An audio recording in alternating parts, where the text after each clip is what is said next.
Victoire 4-1 ce soir face à l'AS Monaco, match en retard de la 15e journée de championnat et le Paris Saint-Germain a remis les pendules à l'heure par rapport à dimanche. Voilà, Monaco avait répondu présent, Monaco avait été très bon dimanche, mais Paris a remis les pendules à l'heure ce soir en montrant qui était le patron avec un jeu vraiment très intéressant, surtout en première période. Voilà, Paris a asphyxié complètement l'AS Monaco avec ses 4 buts. Donc on vous rappelle une réalisation de Neymar, doublé de Kylian Mbappé et un but de Pablo Sarabia. Donc le Paris Saint-Germain ce soir a été vraiment excellent avec surtout quelques joueurs qu'il faudra dire vraiment qui ont été énormissimes ce soir. Thiago Silva, Keylor Navas, mais surtout Angel Di Maria qui a été partout. Donc on sait Neymar, Mbappé, ont fait un très bon match, apportent beaucoup, c'est des génies.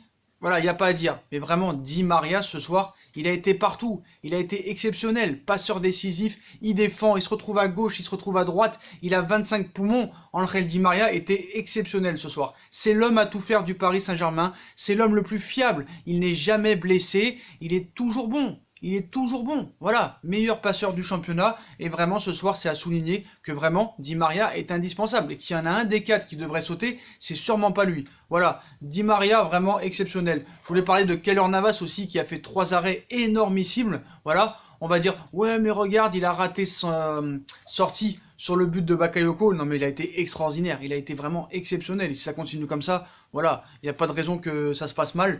Thiago Silva, retour mode patron, il avait été mis un petit peu en difficulté lors de la première mi-temps face à l'AS Monaco dimanche lors du 3-3, mais ce soir Thiago Silva, énormissime. Là, un monstro là, exceptionnel. Là vraiment, maintenant il faut trouver un gars fiable à côté de lui. Est-ce que ce sera Marquinhos? Est-ce que ce sera Diallo? Est-ce que ce sera Kimpembe? Kimpembe en soi n'a pas été mauvais, mais à un moment donné il peut avoir une faute débile pour le Paris Saint-Germain. Pourquoi il fait une faute comme ça où il retient Ben Yedder? C'est n'importe quoi. Il va falloir un petit peu enlever le NASA et le Niska de la cervelle et avoir un petit peu plus d'intelligence. Voilà, par contre, je veux parler de Kurzawa. Alors, Kurzawa, c'est plus possible. Mais de Baker, il peut pas être pire que Kurzawa. Kurzawa, c'est lamentable. Voilà, le gars, il ne sert à rien. Mais il ne sert à rien. Comment il s'est fait enrhumer toute la deuxième mi-temps. Voilà, à part ramener le penalty. D'ailleurs, il n'y a pas faute.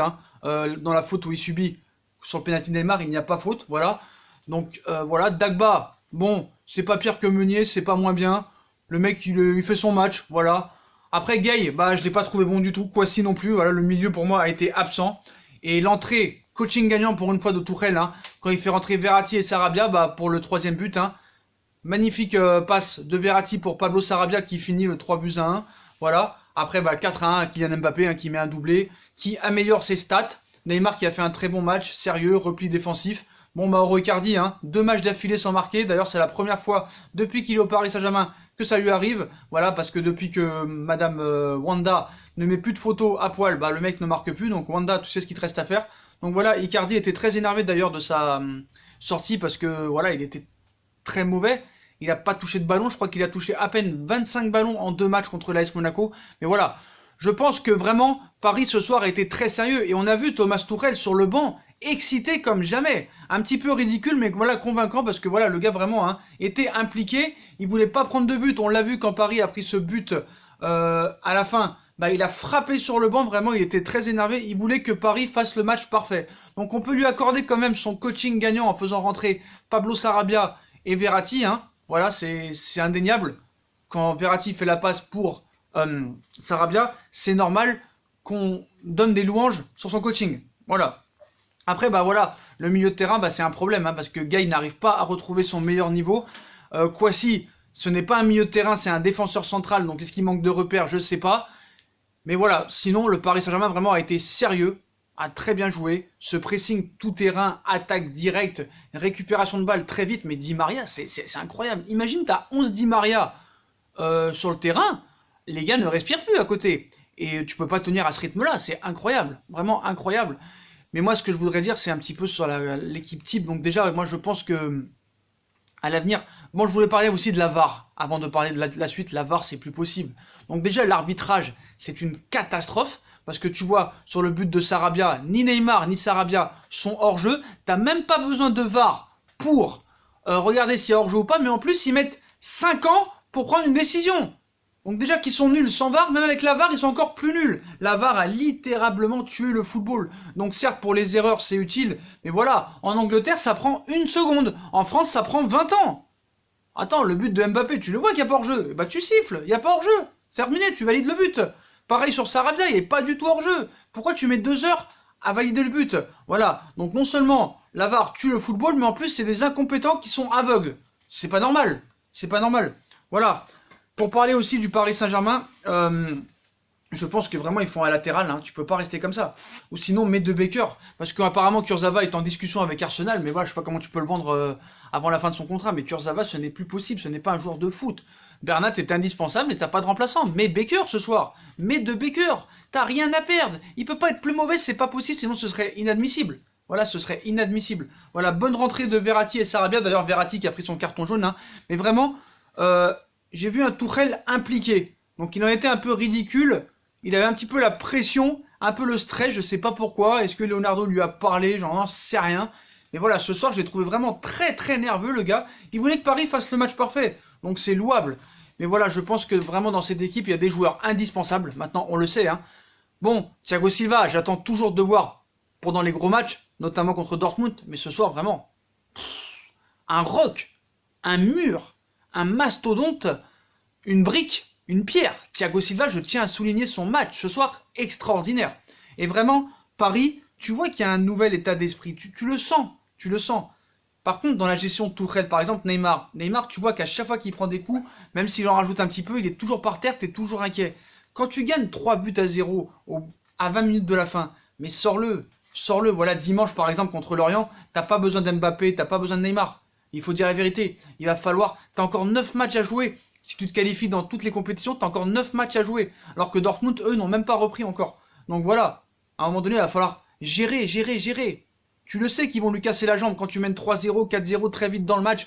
Tu sais que Neymar, voilà, par exemple, Neymar, il a cherché trop le geste compliqué ce soir. D'ailleurs, sur les pénaltys, Neymar, c'est le meilleur tireur au monde de pénalty, hein. Cette façon de tirer est incroyable. Mais voilà, Neymar, quand il tente des Madjer, tout ça et tout, des ailes de pigeon, des passements de jambes, tu sais qu'ils vont lui casser la jambe. Voilà. Di Maria, vraiment, Di Maria, moi je vais en parler. Di Maria, c'est exceptionnel. Voilà, on le critique, mais on n'en parle jamais de ce joueur. Mais ce joueur est indispensable au Paris Saint-Germain. Il est partout, le gars, à gauche, à droite, dans l'angle gardien. C'est un phénomène. Mais vraiment, voilà, on voit que Monaco, hein, a laissé beaucoup de jus dimanche contre le Paris Saint-Germain, avec une réelle... Parce que dimanche, en fait, Paris a été bon, moins défensivement, mais ils ont été bons, ils étaient impliqués. Pareil pour Monaco, mais Paris a plus l'habitude de jouer tous les 3 jours que l'AS Monaco. Voilà, Paris joue tous les 3 jours depuis des années. Alors que là, l'AS Monaco, cette saison, ils n'ont pas l'habitude d'enchaîner tous les 3 jours. Et on a vu ce soir, hein, que ça leur a porté préjudice. Voilà, un mec comme Slimani ce soir aurait pu aider. Quand tu vois Fabregas, il est inutile, il sert à rien Fabregas, que ce soit au match dimanche et au match là, il sert à rien. Mais vraiment, j'ai beaucoup aimé l'implication du Paris Saint-Germain. Voilà.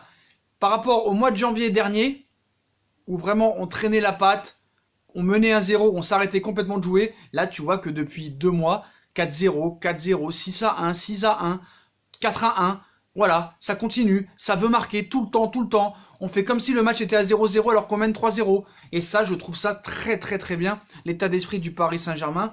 Tous les voyants sont au vert, sont au vert. Parce que ce soir, il y avait quand même beaucoup d'absents, hein. Cavani, même s'il n'était pas vraiment blessé, Paredes, Bernat, Diallo... Meunier, il y avait beaucoup de joueurs qui n'étaient pas là ce soir. Et en plus, voilà, un milieu de terrain vraiment inexistant au Paris Saint-Germain ce soir. Voilà, Kouassi n'a pas été présent, il a perdu beaucoup de ballons.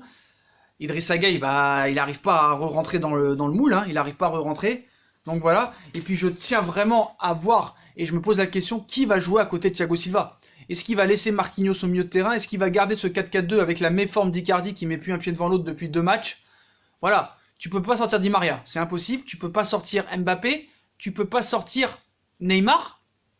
On espère qu'il n'y aura pas de blessure, mais pour le match contre Dortmund, est-ce qu'il va repasser en 4-3-3 ou est-ce qu'il va jouer en 4-2-4 ou en 4-4-2? C'est vraiment une question qu'il faut se poser. Qui va jouer à côté de Silva, Kipembe ou peut-être Marquinhos? On ne sait pas parce que lui apparemment il l'adore au milieu de terrain, je n'en sais rien. Ça risque vraiment d'être compliqué pour Tuchel, hein. C'est ça la décision qu'il va falloir prendre.